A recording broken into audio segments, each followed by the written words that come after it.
Hello all, welcome to this course on time series modeling and forecasting using R. Now again, just to quickly revise as to where we are standing in this week. So this week we sort of focused on this broad idea about bivariate time series processes, or rather multivariate time series processes. So just to quickly revise a couple of points before we sort of delve into this practical session today. So similarly in front of you, you can see that today's session would be entirely based on a few R codes and then a few applications of this bivariate time series processes and multivariate time series processes. But just before that, just a quick revision, what exactly do you mean by bivariate or sort of trivariate or multivariate is that? So the moment you transition from a univariate time series process, so let's say a single stock price of Reliance or TCS etc., to something like, let's say you want to monitor couple of stock prices. So let's say Reliance against HDFC or Reliance against ICICI, then one can't sort of model that using a univariate time series modeling such as let's say ARIMA or something like that, and then one has to actually transition into bivariate time series modeling. So let's say vector autoregressive processes or VARMA processes or let's say VMA processes etc. right. And throughout this week we have studied in, of course in the earlier 4 sessions, some key time series models which sort of transition a univariate space into either a bivariate space or a trivariate space or a multivariate space. So in today's session we will focus on some of these models that we have discussed so far this week, such as let's say VAR or VMA or VARMA etc. And how do you sort of model a simulated data, and then later on we will see that how do you model a practical data using some of these models also, right. Now again, just to give you a quick background as to where exactly should one deploy all these vector models, is that the moment you transition from a single time series data point to multiple time series processes. So let's say again, as discussed a short while back, so let's say if you are focusing on 2 different stock prices of different companies, so let's say HDFC versus Reliance, and then the idea is that if you want to model them together, or you want to sort of try to find out the co-movement between HDFC stock price and Reliance stock price, then one can actually put forward a vector time series model on that. Okay. Alright, so again this is a typical R window that probably almost all of you should be familiar with. So now that we are into week 7, and particularly we have covered 6 practical sessions before this, right. So how do you handle some data sets, or how do you import some data sets, or even before that how do you install some packages, right. So at least all those things should be kind of ready now.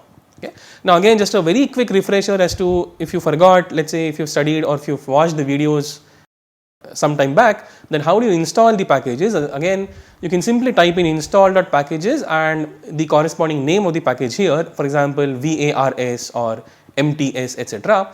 Or the other quick way around to doing this is to, you can go to tools and then click on the first option which says install packages. And again, couple of things to note here is that you basically ensure that this drop down menu is selected to repository and in the brackets CRAN, and then not the other one, right. And then whatever name of the package you want, so let's say MTS or VARS etc., you simply type it here and then you make sure that you click or you simply check this box which says install dependencies and then hit on install. Okay. Now of course, since we have already installed the packages, I will not redo the entire thing again. So one can again install the package using these commands also, right. But again, once you install any of the packages, again don't forget to load them in the R environment using either the library command or the require command etc. Okay. So since I have opened a new R window, I have to do that again. So I will click on library VARS and hit on run, and again here in the console you can see that it sort of tells you that the package named VARS is installed successfully, and then we have borrowed the package inside the R environment also, right. And then the other package we require is called as MTS. So I will make sure that both of them are inside the R environment for us.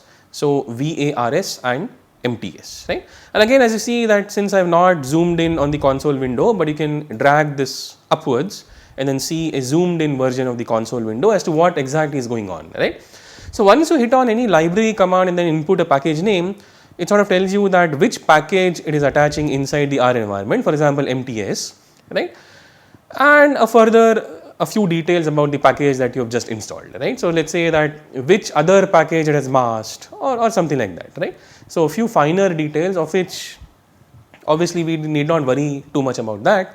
But again, once you ensure that both the packages have been installed, then again the very first thing we'll do is we'll try to simulate some data, right? So we'll first try to model the simulated data using some of the bivariate models or multivariate models, etc. Let's say VAR, VMA or VARMA, and then towards the end of today's session we'll delve deeper into a practical data set also.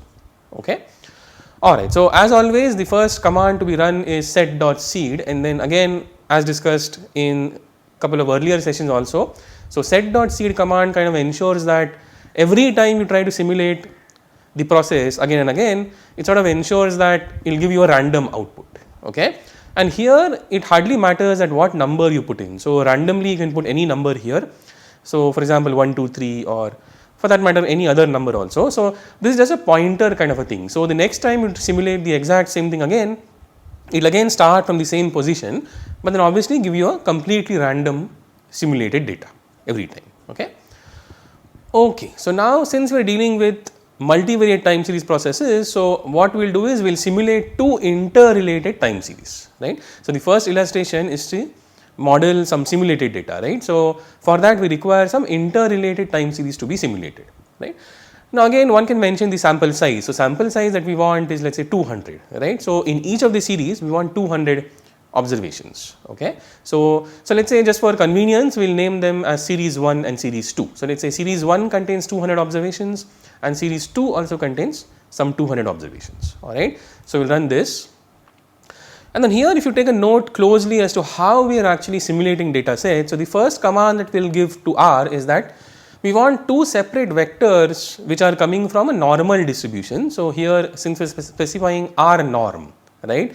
So R norm stands for if you want to generate some random variables from a normal distribution, and then if you do not specify any parameters inside the brackets, the default version is mean is 0 and then variance is 1. Okay.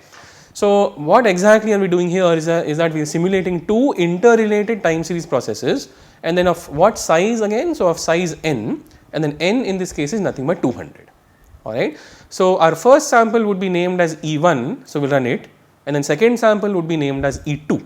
Alright. So E1 is one of the series and then E2 is another series. Alright. And now here this R has this very convenient command called as filter. So what we will do is we will sort of filter a few values, and then here you can specify some coefficients. So let's say 0.5 and minus 0.3, right, something like that. So what we are doing is we are slightly changing the E1 and E2 which we just generated into slightly different vectors, and then we will give them as name as Y1 and Y2. Alright. So what exactly is Y1? So Y1 is nothing but filter command operated on E1, and then this is my filtering coefficient set. So 0.5 and minus 0.3, and then method would be recursive. Similarly, kind of similar, Y2 is filter on E2 and my filtering coefficients are 0.4, 0.2 and method is again recursive. Okay. So let me run both these commands, so Y1 and Y2, and now that you have kind of formed Y1 and Y2, so Y1 and Y2 would be our series 1 and series 2 eventually, okay, and not E1 and E2. Okay, because how it so happens is E1 and E2 are completely independent, isn't it? So how did we generate E1 and E2? So E1 and E2 while generating we completely used a independent sort of a command which is R norm. So for example E1 has nothing to do with the values which are being generated in E2 and vice versa, right.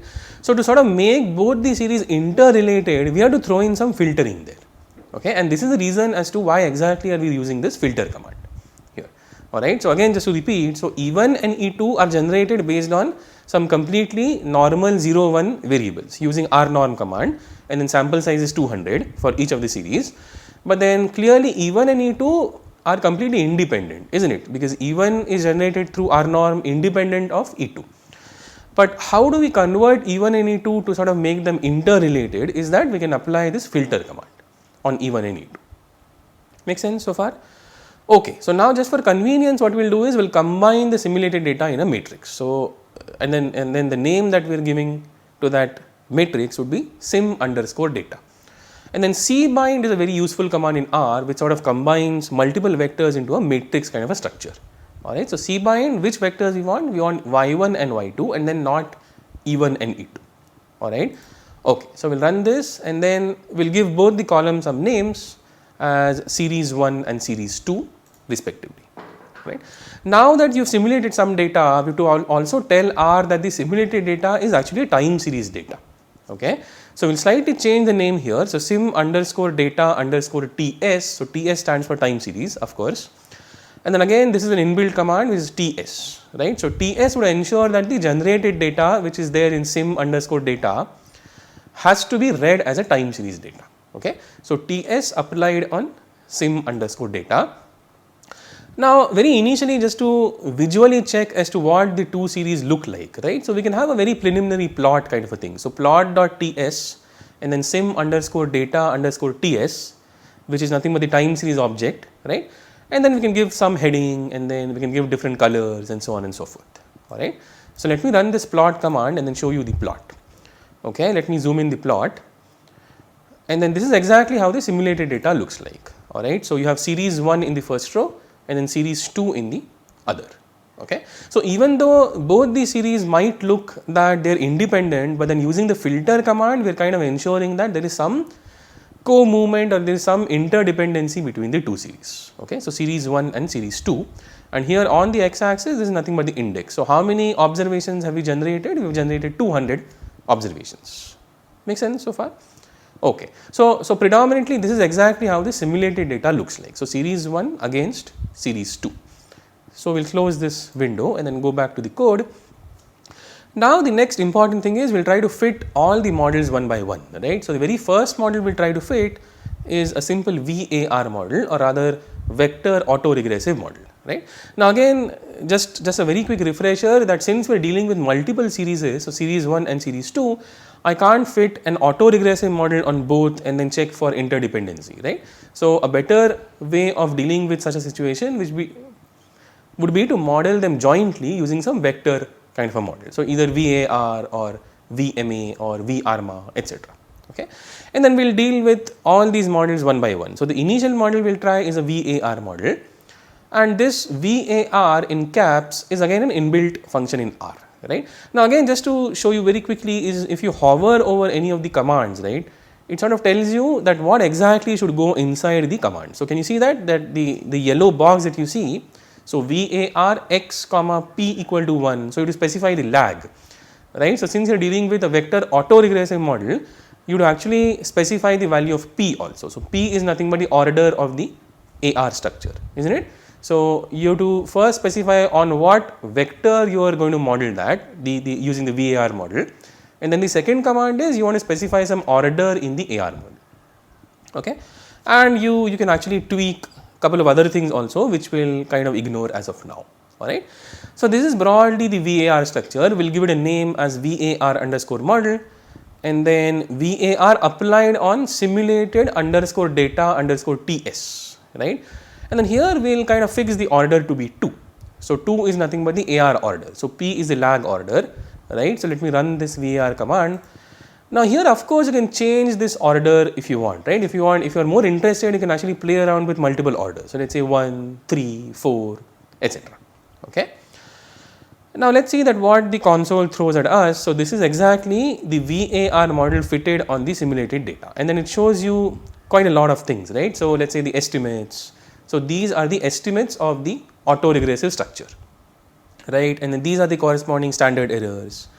And by the way, these are the coefficient matrix. So now again, just to remember that since we're dealing with multiple series, it will sort of throw you a coefficient matrix kind of a thing, right. So it will be phi 1, phi 2 of the first series, and similarly phi 1, phi 2 of the other series, right.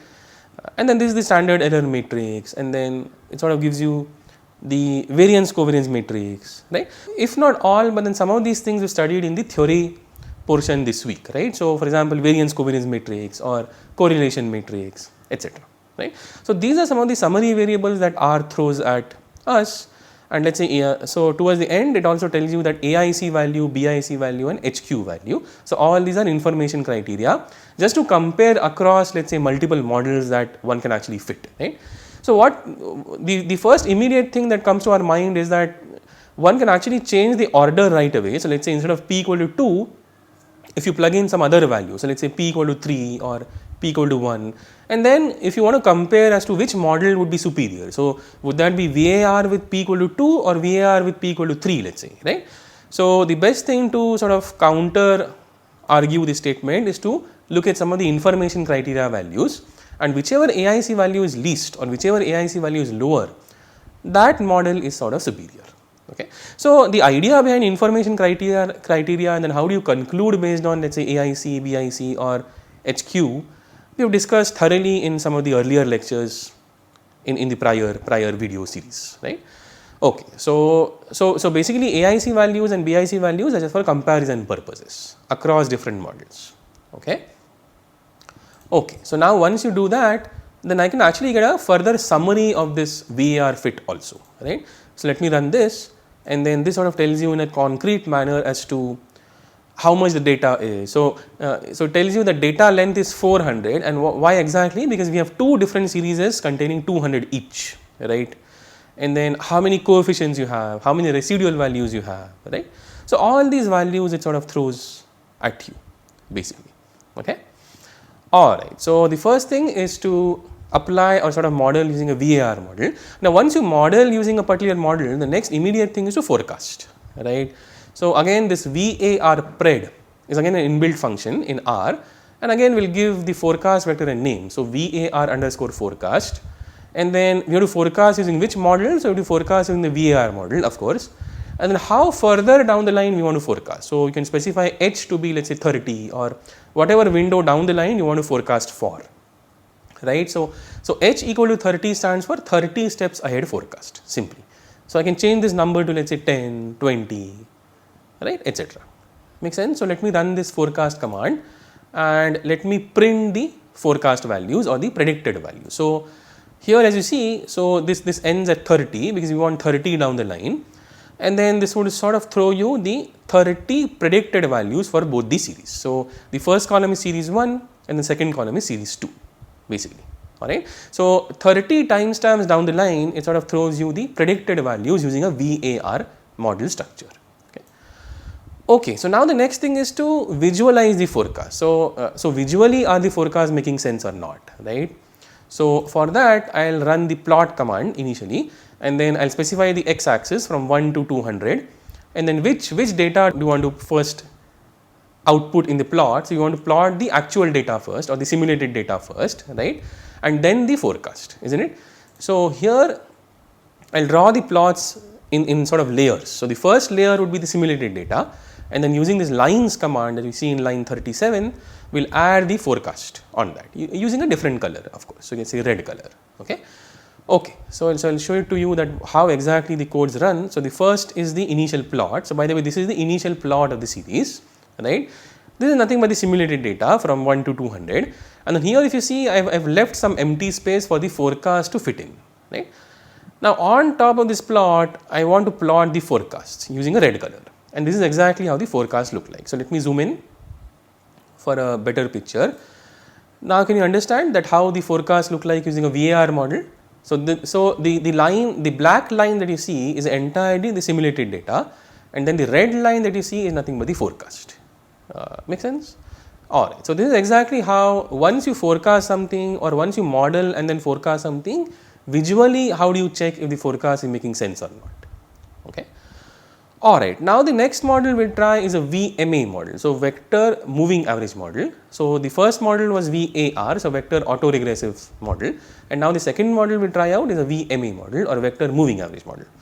Now again it's exactly similar story, the only difference is instead of mentioning P here we will mention Q, right, because Q stands for the order in the MA portion, okay, and then probably we will give it a name as VMA underscore model. And then we want to put forward this VMA model on which data, again SIM underscore data underscore TS, and again we can mention Q to be 2, alright. So let me run this VMA model command, and kind of similar to how the VAR command through a number of things, let's say coefficients, then variance covariance matrix, AIC, BIC, etc. Similarly a VMA command also throws in all these values. Alright, so estimates, and then estimates in a matrix form, what exactly are the constants if any, right, and down the line it sort of gives you the AIC value and the BIC value also. Make sense? Okay, and then a similar summary that we saw earlier for the VAR command also. So let me run the summary.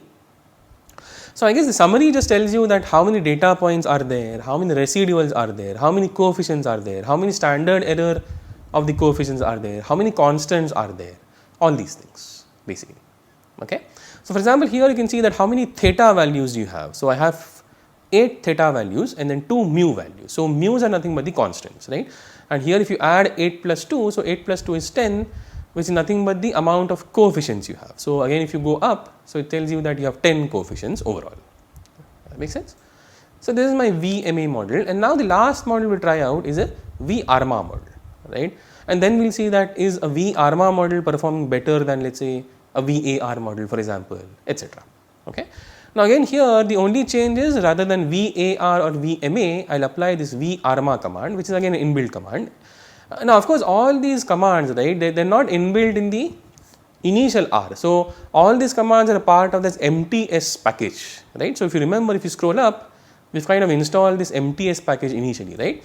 So MTS package is kind of required for fitting all these individual models. So be it VAR, VMA or VARMA, etc. Okay. Alright, so now the next thing is to fit an appropriate VARMA model on again SIM underscore data underscore TS, which is the data for us. And here again we'll specify the order. So P is 1 and then Q is 1.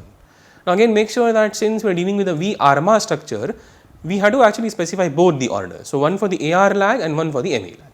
Okay. So P would be 1 in our case and then Q would be 1. So let me run this VARMA model structure, or rather the model fit, and again similar to VAR or VMA commands, it again throws us all these things, right. So let's say the residual covariance matrix or AIC value, BIC value, coefficient matrix, etc. Alright, and then I can actually run the summary command on the VARMA model fit, and again it tells us that how many coefficients are there, how many residuals are there, AIC, BIC, theta values, etc. Okay. Alright, so now once you have fitted the VARMA model, now the next thing is to sort of forecast, right. So forecast using the VARMA model, and for that we have this again an inbuilt command called as VARMA PRED, which stands for PRED, right. Now again on what data set we want to apply the forecast, we want to apply the forecast on the VARMA fitted model, right. So VARMA underscore model, and for how long down the line, so H to be 30 again. Okay, so let me run the forecasts. Let me print both the values. So again, as before, these are the printed forecasted values for 30 time steps down the line, and then initially the plot. So initially the plot of the simulated data. Now again, obviously the simulated data won't be different, right? I mean, so once you simulated data, we fix the simulated data, and on that fixed data, we're kind of changing the models.